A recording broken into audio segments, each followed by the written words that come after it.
Hello, ఈరోజు Saturday కదా, మా ఇంట్లో స్పెషల్స్ ఏంటో చూద్దాం. చాలానే చేసింది మా మమ్మీ నా కోసం. ఫస్ట్ వచ్చేసి మష్రూమ్ కర్రీ. అస్సలు మసాలా లేకుండా చిన్న పిల్లలు కూడా తినేంతలా చేస్తుంది. మా ఇంట్లో మసాలాస్ కొంచెం తక్కువ వేసి చేస్తారు. రెసిపీ అయితే పోస్ట్ చేస్తాను ఫ్యూచర్ వీడియోస్ లో, షూట్ చేసా ఆల్రెడీ. అండ్ నెక్స్ట్ వచ్చేసి వైట్ రైస్ అనమాట. దాని తర్వాత ముక్కల సాంబార్, వెజిటబుల్స్ అన్ని వేసి మా మమ్మీ చాలా బాగా చేస్తారు. ఓన్లీ సాంబార్తో తినేయచ్చు, అంత బాగుంటది అనమాట.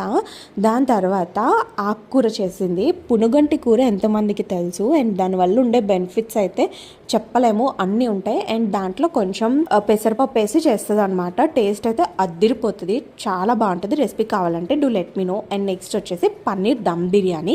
ఇదైతే నేనే చేశాను. ఈసారి చాలా బాగా కుదిరింది, కానీ రెసిపీ షూట్ చేయలేదన్నమాట.